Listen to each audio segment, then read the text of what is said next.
Today you testified in the Medicaid expansion hearing, and you touched on a couple of things that I think were pretty interesting regarding the effect of Kansas not expanding Medicaid in terms of its effect on entrepreneurs and potential business owners who may wish to start up, or even small business owners who have already started up.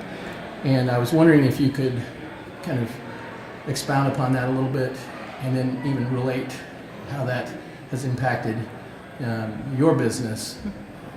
Sure. So I'm very involved in economic development in rural Kansas. I'm a part of the Rural by Choice movement. And one of the things we try to do is get people who have this huge desire to be an entrepreneur and start up a business to take the leap and start that business.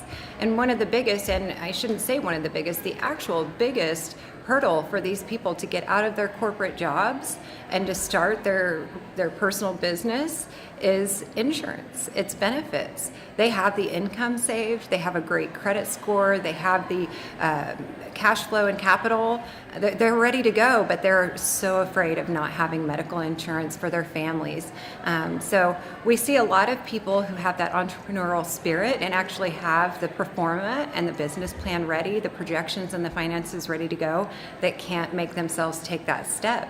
And those are the kind of people that we want to open businesses in Kansas, are the people that care about their finances, that have that business mindset and are a business owner first and maybe a bar owner second, a business owner first, maybe a bakery owner second. And those are the people that can't take the leap without the medical insurance. So if we could get them medical insurance, knowing that for the first few years it's going to be rough and they're going to have to put the money back into that business, they're not going to be able to pull an income for themselves, and they have the finances put aside for that, but they need the medical insurance to make that leap.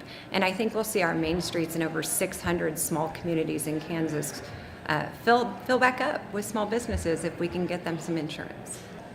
One of the things that we've heard, from other folks in a similar situation, is that in effect, because when you reach that threshold where you're above the 100% of the federal poverty line, and you qualify for subsidies, which in effect make health insurance cost to the individual quite affordable, you have to essentially, I won't say play games, but you have to manipulate your business in order to be able to get insurance. Right. Which is, your projections. Doesn't sound like a. You have to make hard decisions. It doesn't sound like that's a decision that should be part of the good business decisions that you Right.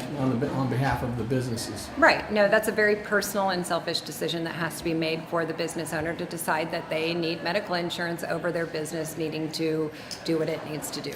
So what would you like to see happen from the Kansas legislature? I would like to see expansion happen. I would like to see options for small business owners, farmers, startups, entrepreneurs, the mom and pop shop that's the only public restroom and coffee place for 30 miles to have medical insurance. And I would like them to say, we appreciate you. We want you in Kansas, and we want you to continue to operate your business. We want you to live your dream, and we want you to stimulate our economy and hire people.